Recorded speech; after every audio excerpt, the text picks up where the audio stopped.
Well, g'day curd nerds. Today we're doing a Stilton update.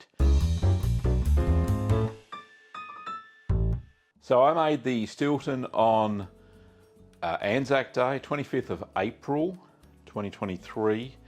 It's been 8, 9, 10 weeks. So there's only 2 weeks to go. Now, it's starting to look a bit funky on the outside as it does. Let's have a quick look.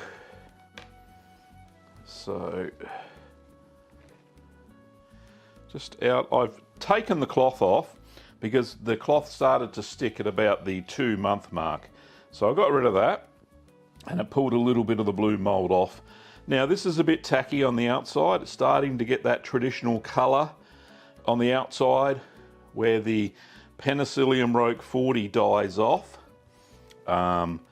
And at the moment it's getting a little bit squishy on the edges as well, so I know that the cheese is developing on the inside, which is a good thing. Now I've got dirty hands, I've got to sort something out. So I think it's ready for a core sample. We'll use the cheese trier to have a look inside and see if the veins have developed. Now if they're sufficiently developed, and because I know the cheese is fairly ripe, I think that it may be ready to eat already, if that makes sense. So it's a pretty gnarly looking cheese. Stiltons normally are. Their outer layers are known to be orangey in colour. So it's interesting to see that this one's kind of developed, still a bit of blue, green. It's even starting to get a little bit of Geotrichum candidum on the outside, and the orange bit, it's not Brevibacteria linens. It is more likely it's the Penicillium Roque 40 dying off. You can smell, a little bit of ammonia. It's not too bad. And the great thing about this, the ripening box with the paper towel on the bottom, instead of using a mat, it absorbs a lot of moisture each week, and you just simply change the paper towel. It doesn't seem to affect the cheese at all. It's a really good little ripening method. I haven't had too many issues with this one at all.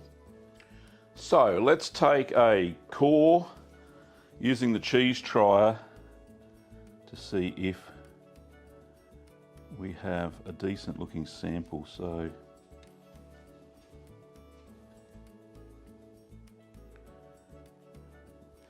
yeah, there is blue vein on the inside. It hasn't gone all the way to the outside, so it probably hasn't developed as much as I would like it to. Let's taste a bit though, as you do.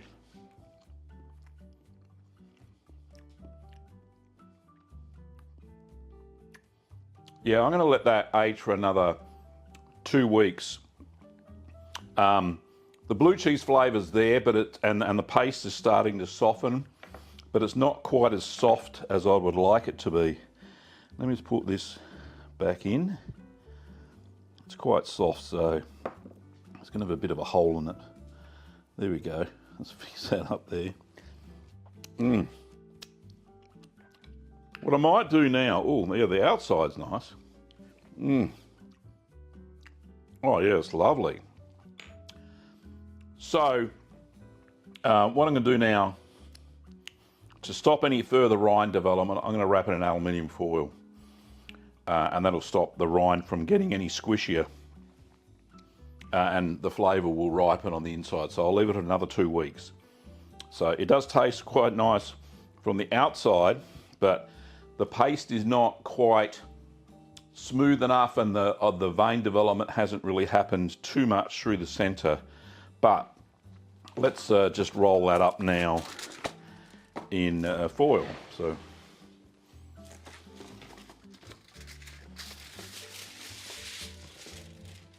I'll still use the ripening box,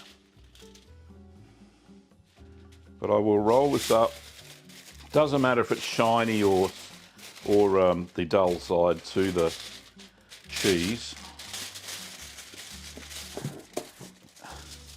Oh, stubborn. Right, there we go. We've got one layer on, that'll do. So I'll roll that up. Tuck in the bum. Don't want this too tight.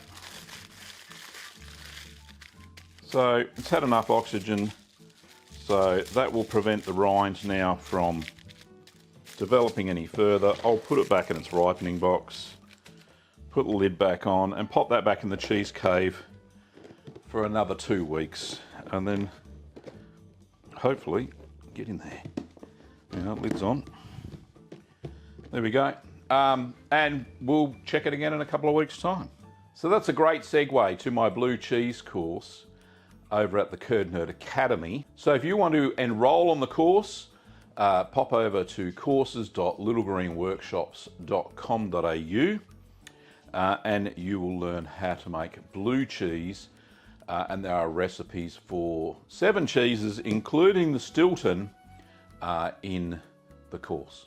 I'll put a link in the description down below where you can sign up and enroll for the Curd Nerd Academy Blue Cheese course. Well, thanks for watching, Curd Nerds, and I'll see you next time.